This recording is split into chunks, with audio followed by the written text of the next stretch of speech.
The Working Artist Project is brought to you by Second Line Arts Collective. Learn how you can support at secondlinearts.org.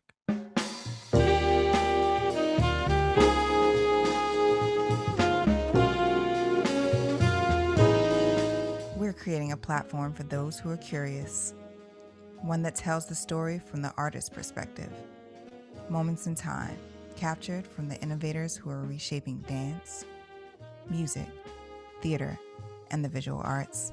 This is the Working Artist Project. All right, y'all. Everybody, welcome. Welcome to the Working Artist Project. Today is December 14th, 2020, and we deep in the Rona, huh, Greg? I can't believe it's already December 14th. That's like, it seems like yesterday we got shut down. We were closed for business. Just yesterday. Oh, I forgot. Hey, listen, for people who don't know, that's Gregory Ajid, my fearless co-host. What's up, everybody? And tonight, man, we have a very special guest. I know I say that every week, but this time I really, really mean it. Last time I kind of meant it, but this week I really, really mean it. The one and only Jazzmeia Horn. And she's amazing, y'all. Y'all gonna love her. I met Jazz years ago. I'm old now, Greg. I met her. You know, I met her at? Where'd you meet her? At the New School.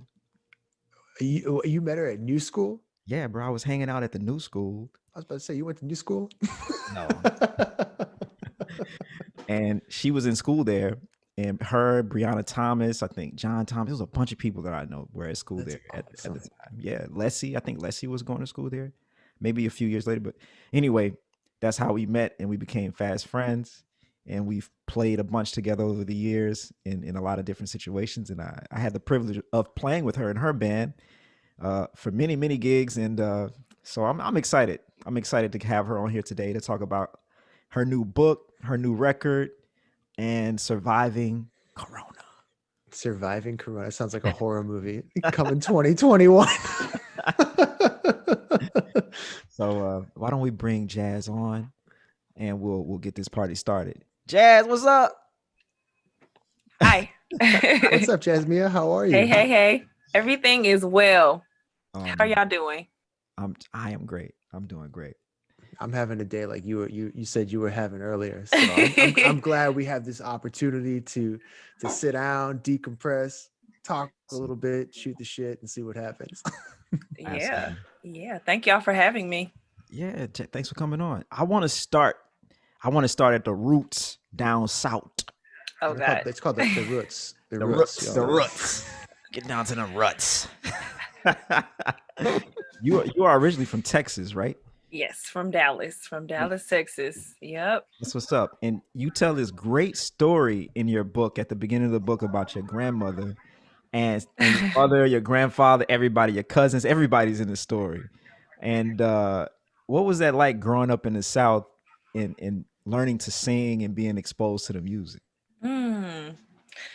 It was amazing, but at the time I didn't really know that it was amazing, you know. I hated it, you know. I was like, why do I have to go to church every day? You know, it was church every doggone day. Monday was prayer meeting, Tuesday was choir rehearsal, Wednesday was Bible study, Thursday was usher board meeting, Friday was something. There was something happening at the church. And then it's a family's church. My family's church. So on Saturdays, to keep the children like in the community out of trouble, they would have what we call worker Saturdays. So the women would go into the kitchen and learn how to cook or maybe learn how to sew and do things like that with the older women in the community. And then the boys would go outside and wash cars and learn about car parts, you know, how to change a tire, an alternator. And most of the time I was outside with the boys when I should not have been. But I was like, I want to learn about a car. I want to understand the parts, a muffler and, you know, how to repair the starter. I want to learn this too. So, you know, that was kind of like my upbringing, but it was a very eclectic church. You know, they taught us about African-American history and why that was important, you know, for vacation Bible school, instead of us like going on these lavishing vacations. We just went to like, Motown and checked out, you know, the different things that were there to check out. And we went to the church in Alabama where they bombed the 4 little girls. And where it went to where Dr. King was shot. We stayed in the South, but we went to like very historical places. So I really appreciate my upbringing in a church. And then not only that, it was so musical. My mom sang in the choir, my dad played drums, my grandmother played organ piano and was the first lady, and my granddaddy played guitar and he preached.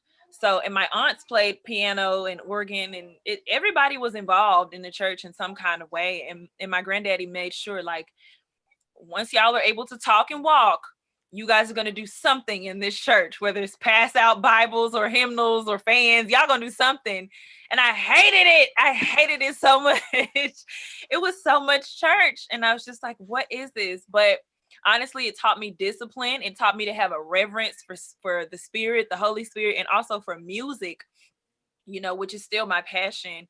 So, I'm very appreciative. There was music all the time. Like during this time around the holiday season, we'd be in the kitchen cooking together and harmonizing and singing. And, we didn't really watch the games too much. It was mostly about music in my family. Somebody picked up a tambourine and we would just go to church at home, So, I hated it, but I loved it. It's almost like a hate-love relationship that I have with New York. I love it because it's very exciting, but after a while, it gets annoying. It gets to be too much sometimes. So it was a beautiful experience, to say the least.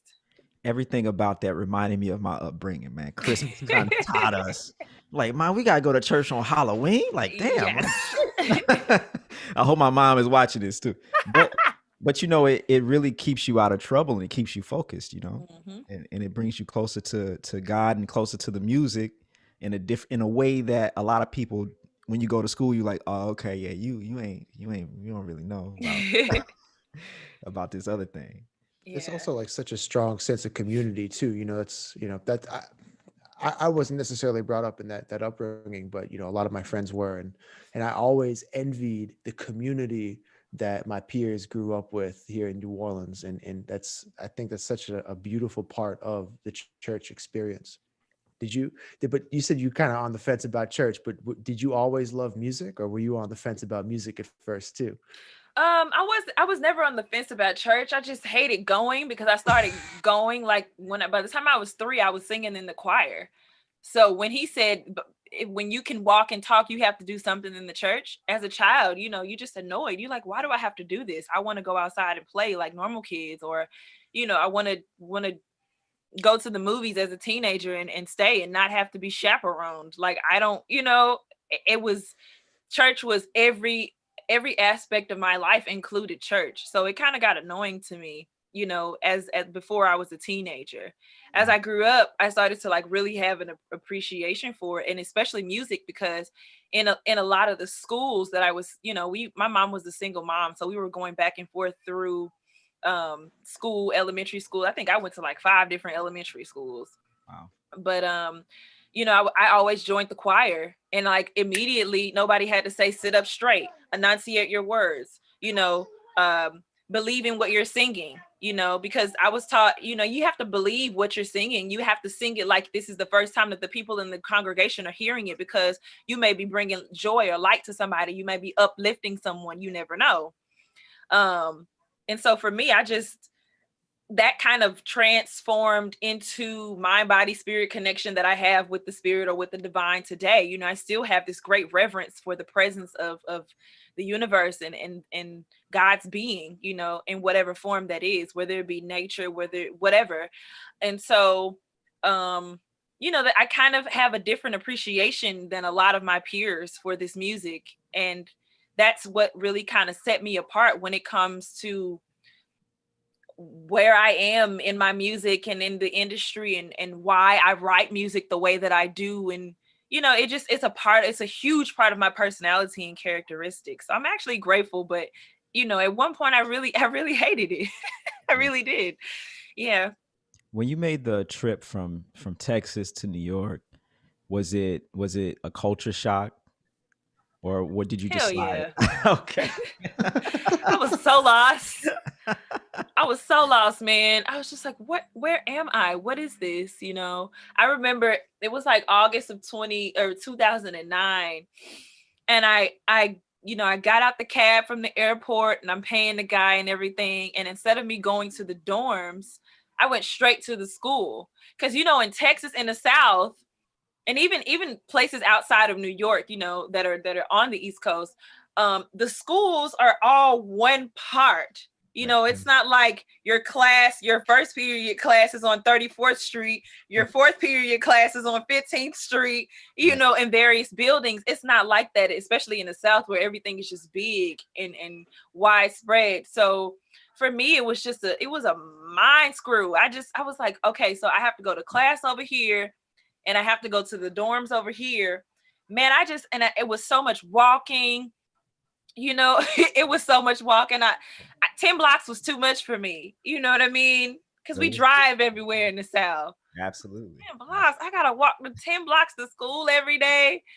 That was too much for me. And then the fact that I could like walk 10 blocks and be in Chinatown and walk 10 more blocks and be in Little Italy and walk another 10 blocks and be in Africa. Like, it was so weird to me to have all of this culture and all of these different people and this different atmosphere. I wasn't ready for it. I got ready quickly, but I really wasn't, man. I was not ready. Mm-hmm. You mean living in Texas didn't prepare you for that? Because like you walking 5 hours in Texas, you're still in Texas. That's the thing. I wasn't walking. I was driving. I got my permit at 14 years old. I started legally driving when I was 12. My grandfather made me drive the church van and pick up the old people, the elders of the community, and drive the tractor on his land. I had to learn how to cut grass. So I learned to drive fairly early. So I wasn't walking anywhere. There was no walking at all. So 10 blocks was like, walking from 110th to 20th Street for me. That was too much. Just 10 blocks, I love it. Sorry, I was just gonna say, it's always funny when I meet cats from New York who actually grew up in the city and they're like 25, 26 and never driven in their lives. Yeah. Just thinking about that, how the experience of the South is just so different than the city. Yeah. Man, I'm just here thinking like you're a multi-Grammy nominated artist, right? Hey, so right, come on, lay in there for a minute. People might look at you and say, you know what? It was easy for Jazz. Like Jazz just came and bam, she was on. Maybe they don't know about the stuff that happened before that. And like how did you how you persevered and had a plan? Like in your book you mentioned like you had a vision and a focus for yourself and you had a plan to get there. I'm just curious, like how did you have that motivation to continue through the New York jazz hustle? Well, my parents, I'll go back to the beginning. My parents didn't have enough money to get me here. And I had joined I was going to a performing arts high school, and the teachers were like, you need to enter into IAJE, which doesn't exist anymore, and the Grammy Jazz ensembles and young arts, or the Betty Carter Jazz Ahead program. There were so many arts programs that they had told me about. And the one that was most prevalent to me because I was in high school was the Grammy Jazz Academy. And, they do like Grammy in the schools for high school students. And you just have to send in a tape and you have to be able to read music and all these different things. And I wanted to be in the Grammy Jazz ensembles. I wanted to sing with the big band and, sing with the choral choir. And so I did. And then, that was my very first time like leaving the nest without my family. And this was also my first time experiencing children, or not even children. We were still children at the time. I was 17. So, this was my first time really experiencing people my age who were like cultivated in the music in a different way. Like I didn't know anything about theory and harmony and improvisation. I just knew what I was raised on in the church. I didn't know how to read music or any of that. And so my approach was a little bit different. So I was meeting these kids who had been studying with Ralph Peterson and Jeff Tain Watts and Dee Dee and so many people that I had never even heard of. And I was like, well, how did you get access to these people? And how much did that cost? And all my parents kept saying was, no, we don't have it. We don't have it. We don't have it. You're not going. So since my granddaddy was the owner of the church, I said, Papa, I need to borrow the church. He said, what do you mean borrow the church? You know, and at the time I was 17. So I wanted to rent the church out to have a benefit concert for myself. Mm. And he was like, well, nobody's going to come. I was like, yeah, but at least, you know, just let me try. He's like, well, what are you benefiting? And I said, I want to go to New York. You know, I got a scholarship to go to the new school. And I don't even have the money. Y'all don't have the money to get me there. You don't have the money for an airplane. You don't have the money for the dorms, nothing. Let me just raise money and see what I could come up with. Mm.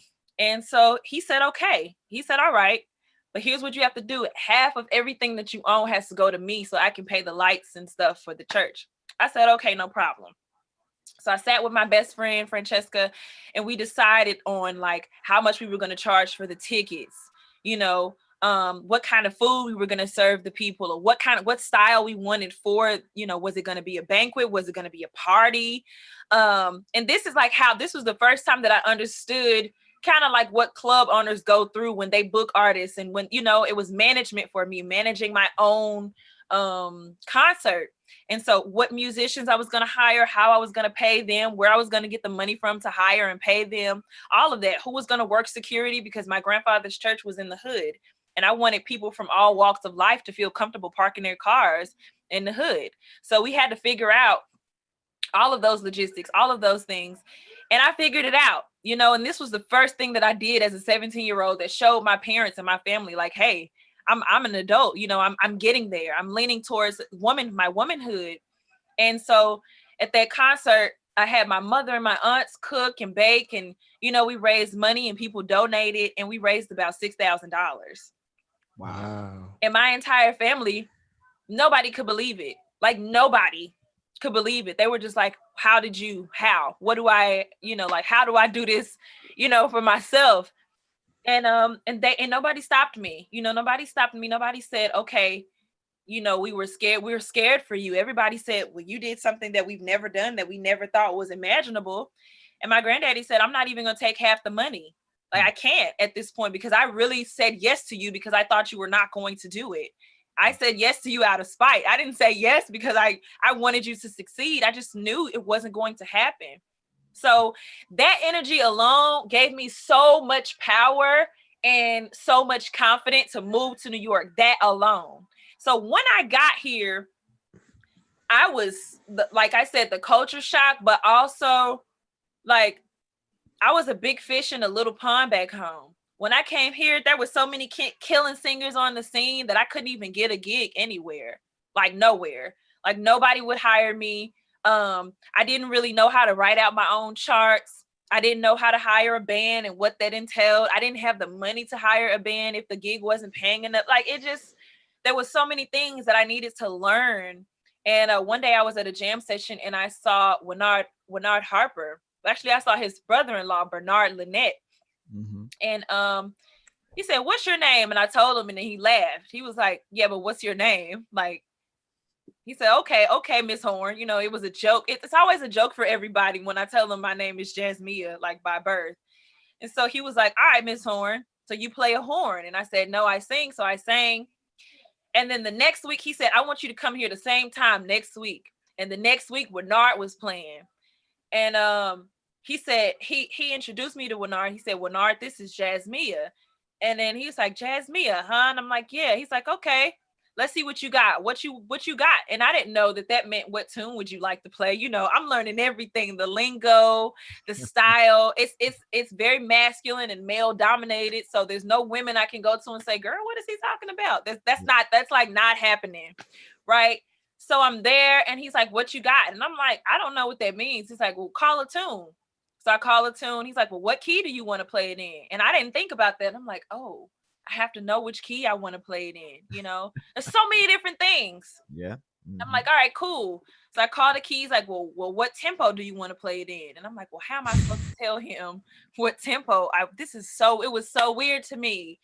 But all of that experience led to me today, who I am today. You know what I'm saying? Like Nobody has to tell me. When I get on the stage, I'm owning it immediately. I'm focused on what I want to give, the message that I want to give to the people, but also the direction that I want to give to the band. And not just with this sound here, but with the sound of my voice as the instrument versus, oh, well, I'm just going to be this cute little girl on a stage and sing these little cute lyrics and develop this sound. It's like, no, like I had to learn.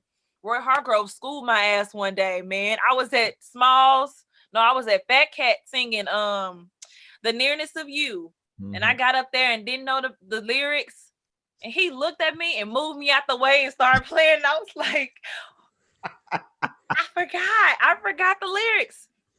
You know, and I came back in on the head out and he was like, yeah, that's it. You know, and I was so embarrassed and I went in the bathroom and I cried. Wow. And when I came out, he was standing right there and he was like, you did good, but this music is, I mean, you know, you got to really know the music. Do you know the verse to that song? You know, that's a nice key for you, but do you know the changes? And I was like, changes? Change what? What does that even mean? You know, there was so much that I had to learn that I didn't even understand or care to understand because, you know, I was taught something different at home. And in Dallas, the jazz legacy is beautiful and big, but it's completely different. You know, it's not like how it is in New York. You know, there's not as many cats in the older heads are not really, you know, sharing the tradition as much as they are here. You know, you could go to a session and hear Wallace Rooney or Jimmy Heath or Roy Hargrove. They go out and hang out. You don't get the same thing in Dallas. So nobody really helps me to understand the legacy of the tradition. And so nowadays I'm really grateful to be in this position that I am now, that I could just call up somebody and say, hey, well, what did you know, Dee Dee Bridgewater is my biggest inspiration because she's a Black woman, because she has children and she raised her children in this music and is still consistently being a mother because you never stop being a mother. Mm-hmm. And she's been through all of this adversity that she's been through, writing charts and putting together arrangements and bands and going in and out of management and all of it. I mean, this is not an easy journey, especially for a woman because it's so male dominated. It's so masculine. So I'm happy and grateful, even though we're in a pandemic. It's like there's so much to still. I have so much to learn, and I'm still that child, still soaking up all of that from when I first moved to New York in the same way. Absolutely. And you know, if y'all don't know, y'all just getting in here, we're talking about Jazz's book Strive from Within, and she just told a great story to let us know that she always been on it. Mm-hmm. She started from the bottom. Now we're here. Now we're here. It's so beautiful to have an opportunity to like listen to you tell, like, you know, your story from your perspective and things like that. Like, you know, again, this is the first time we've met, you and I have met, and you know, I'm an outsider watching you from a third person perspective, just catching what I see on YouTube and on, you know, downbeat.com and things like that. And, you know, it's, you know, I love hearing like your experience at the church and your experiences of like making things happen, because not only are, you know, do you have a beautiful gift, but you have this great mentality of making things happen. And I have to say that's a conversation Darian and I are always having. And I think Darian told me the other day, he's like, man, you know, we get along because we know no one's going to do shit for us. And so it's so, man, I really appreciate hearing you tell that story in that way. But I really, if you wouldn't mind, you were talking about the jazz scene being so masculine, dominated by masculine energy. And I was just maybe curious as a woman and a very powerful woman in the scene, like what can men do to, like, what do we need to know that we just don't know about creating more space and room for other people, you know, like, again, like opening the door for, I don't like the term opening the door, but like being receptive to allowing feminine energy on the bandstand, like from a woman being on the bandstand, and also like interacting like amongst men with more of that energy. That's a beautiful question, Gregory. I thank you. I would just say be aware of your surroundings. I feel that um the assumption or the preconceived notion is there that this is a woman, and because of society and the way this society is set up in general, it's like I see this person that is either a sex item or a trophy item and not a musician, right?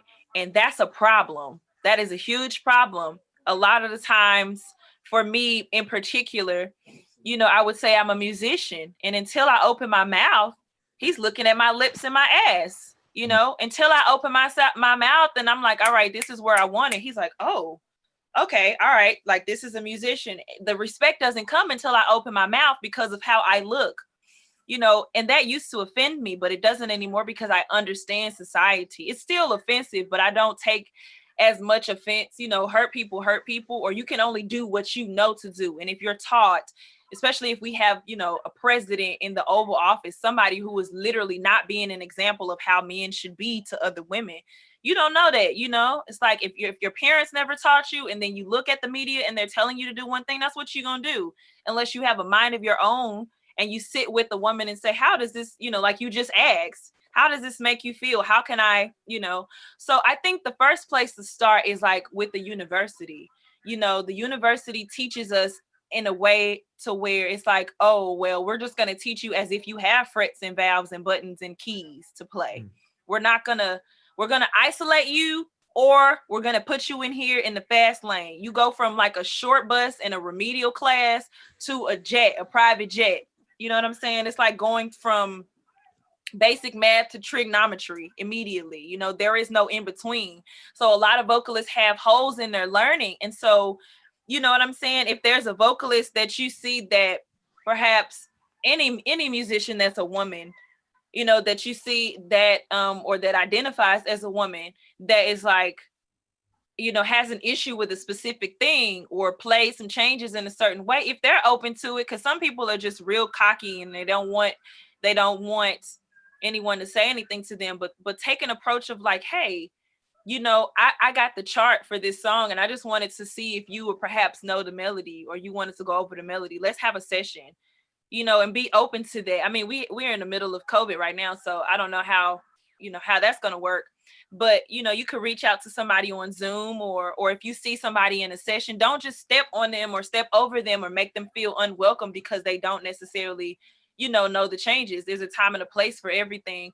But also, I mean, even having said that, I don't see that ever changing. I don't really see women being able to go into a session and feel comfortable. I just don't see it. But I would have liked to been asked what I would like to play. I mean, I people ask me that now because of who I am. But in the beginning, I would have, what tune would you like to play? If you see a vocalist standing there, I mean, and sometimes I don't want to put it all on the men because the school doesn't teach us what we really need to be learning, because really they don't damn know themselves. You know what I'm saying? Everything is theory and harmony and classical music. Jazz is it's not of the classical tradition. So it's going to be I feel like a lot of the universities don't have like a reverence or an appreciation for the Black culture and the Black community, so like they'll go to church, but it'll just be for like a little, for example, Abyssinian Baptist Church. Have you guys ever been there? Oh yeah. Mm-hmm. There's a lot of people who come from like Europe and they just do tours, like they'll pay the church so that they can do the tour and just watch the church service. But nobody is like actually especially musicians. You don't actually see them going into the church to actually learn or going into the Black neighborhoods to actually learn.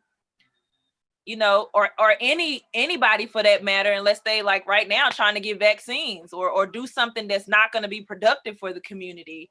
It's like, in order to be a classical musician, you got to go to a white school and learn. In order to be a jazz musician, you still got to go to a white school and learn. Nobody's going to my community. You know what I'm saying? So there, I think there are a lot of problems that I don't think one person in particular can fix. I don't think it has to be a collective. It's not going to be like, oh, Dr. King has a dream, or Dr. Malcolm X, or Dr. Kwame Ture, or Dr. Layla Africa has. No, it has to be a collective consciousness. It has to be a collective thing that we do together as a people, as both men and women, and in between. It has to be, we have to come together with it. So I don't think it's something that you know what I'm saying, like that you can do, or one particular person can do per se. I would say, like, for yourself, you just have to like focus on your compassion and who you are as an individual, and how you might be able to be giving, and how you might be able to serve, a person who, and it doesn't have to be a man or a woman, because there are a lot of men who also don't know changes to songs. And I think that the approach of it's a very interesting conversation. We can talk about this for the rest of the night. It's a really important conversation to have is. too, from especially like from the dynamic of sex versus also the dynamic of race too, like which you kind of hinted at a little bit, and that's a whole nother rabbit hole, but equally important in the context of what we do. Absolutely. I want to switch gears, because I do want the people to have an opportunity to hear you, and you have a brand new record out, and it's called, not really a record, it's a double single. It's on vinyl. Brand new double single. Y'all all gotta go out there and buy it. Yeah, it's called Where We Are. It's on vinyl. You can get it coming up here pretty soon, December 24th, right? And you got a show just for that. Yep. It's going to be live streaming, and if you're on Facebook, I just pinned it in the chat, and if you're or YouTube or Twitch, wherever you're watching this right now, you can see it. And I want y'all all to go out there and buy 20 tickets. We're going to play. Why don't they just $10. They just $10. You got, matter of fact, give her $20, because I know $10. That's so cheap. Yeah, on purpose, man. I gotta pay my rent. I'm like, y'all come watch the show right quick. So why don't we listen to Strive to Be? Sure. All right. Mommy, what does strive mean? Strive means... It sounds like drive. Sounds like drive, yeah, but strive, very good. Strive means when you make a great effort to get past something or to get through something. Like when you try really, really, really, really, really hard and you make it happen no matter what. Like my song? Yeah. How does it go? Strive to be free. Mm-hmm. I strive to be free. Yeah. So I'm singing to teach the people, like, no matter what happens in your life, keep going. Strive to be free. Just strive to be free. Just see strive to be Nobody free. knows about this song but the people you were singing it to. Well, they haven't heard it yet.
No matter how life goes, I strive to be me, strive to be free.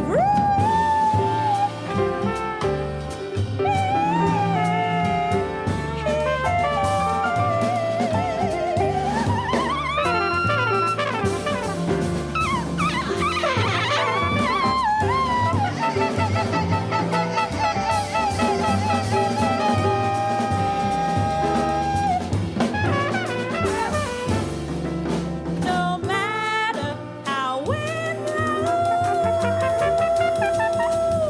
I strive to be me, strive to be free. Strive, strive.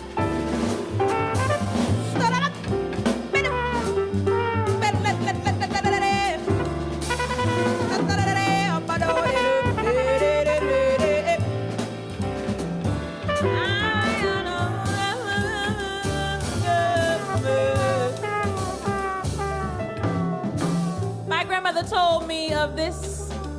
She said, Jazzmeia, when it rains, it pours.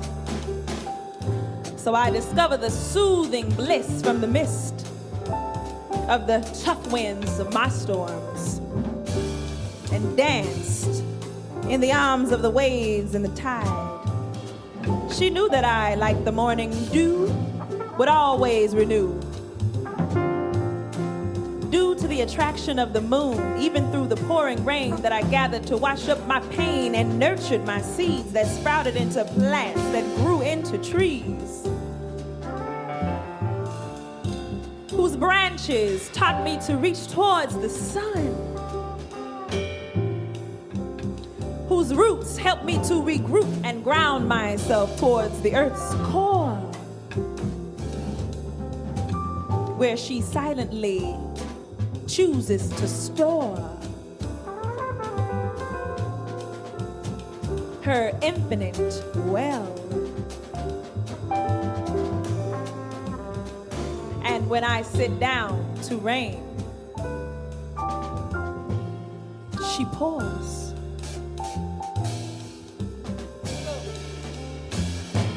To be free from all your pain, life can make you go insane. To be free from your own mind, just reprogram, you'll be fine.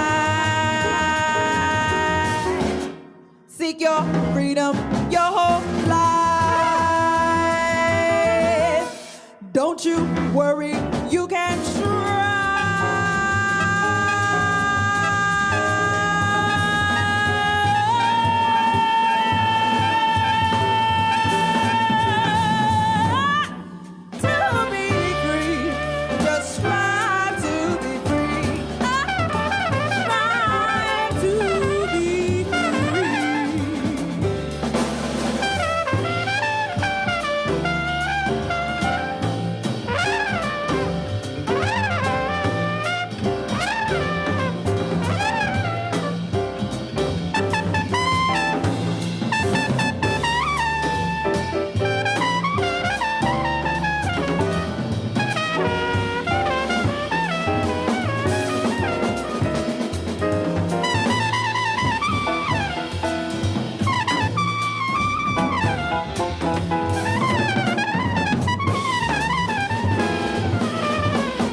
Just strive to be free. Strive to be free. Know your own history. Be about it if you agree. Just strive to be free. Just strive to be free. Create your own scenery. Grow your own greenery. Just strive to be free. Strive to be free. While mass incarceration, strive to take over the nation. Just strive to be free. You must strive to be free. Know it if you agree. Show it if you agree. Just strive to be free. Strive to be free. Just strive to be free. Strive to be free. Just strive to be free. Strive to be free. Strive to be free. You get it? Yeah. Can you sing it with me? Yeah. Just Strive to be free. you Just must strive to be free. Strive to be free. No matter Strive where to you be free. Just strive to be free. go, I Strive to be free.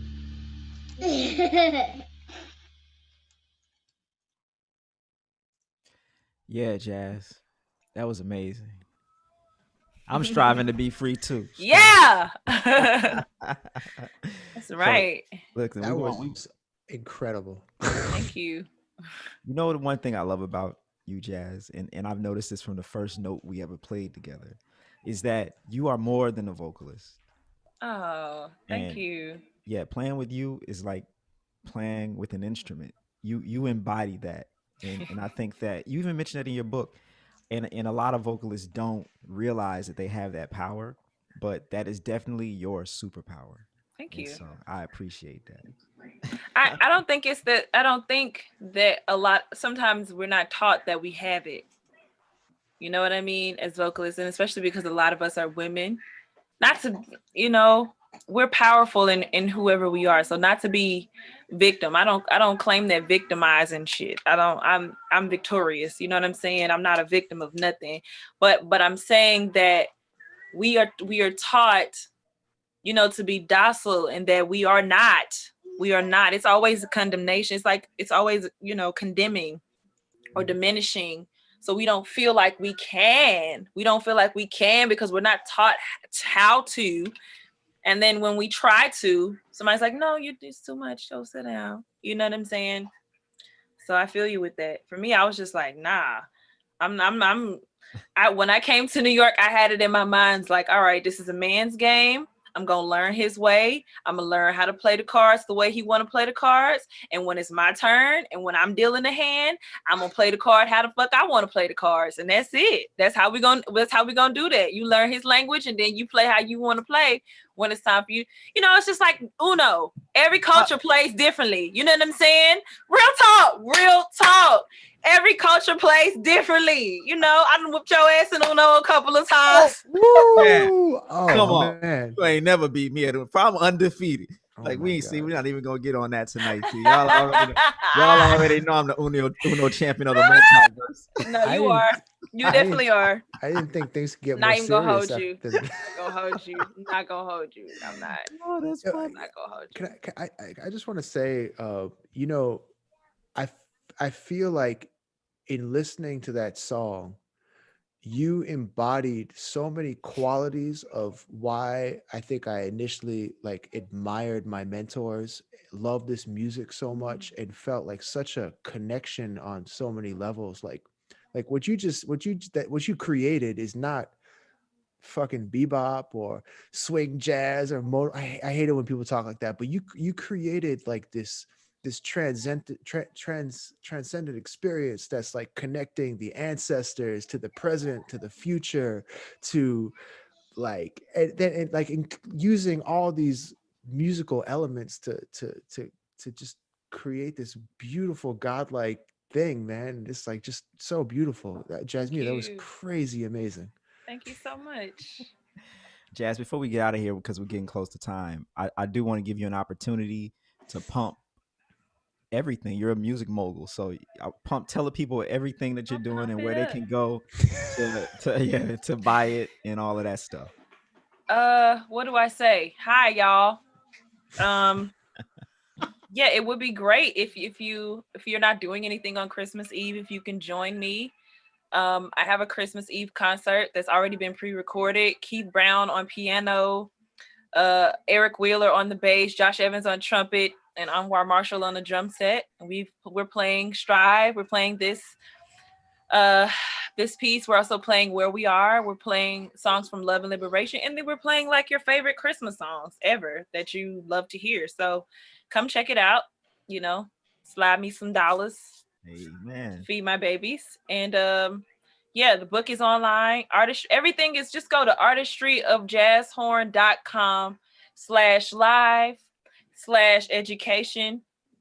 You know, if you want to purchase the book or you want to sign up. Because another thing that I did during this pandemic is start a class. You know, I was supposed to start teaching at the new school and that didn't work out. And so with the book, I just started a 6-week course to go along with each chapter. There's 6 chapters in the book. And each week we focus on a specific chapter. And so far I have about 250 students and I could use more. You know, that would be great if you could sign up. Just go to artistryofjazzhorn.com/education and you know, come check me out. Strive from within, the Jazzmeia Horn approach. Get it now. There's so much in here. Like all of my transcriptions. Oh, it's time for my babies to go to bed. All of my transcriptions are here. My original compositions. You know, you get to see like how I actually wrote things out. I don't use Sibelius or Finale. I'm very old school. And like in this book comprises of the charts that I actually wrote with my own handwriting. So it's like very personal. It's not like a it's not like a Jamie Aebersold book, or anything like that. These are like my original charts with the original changes in my original handwriting. Wow, So that's amazing. check me out. Check me out. There you go. So everybody go out there and buy everything with Jazzmeia's brand on it. And Jazz, yo, thank you so much for coming on Thank and working you. on this Thank both project. of y'all. Of course. Thanks Yeah, for having me. absolutely. Jazzmeia, thank you very much. I hope we get to have you back on because I think there's a lot of stuff we could cover, and I would love to Sure. continue this conversation with you. You have so much to Anytime. share with us. Absolutely. Anytime. My name is Darian Douglas, And my name is Gregory Ajid. and we'll catch y'all next time.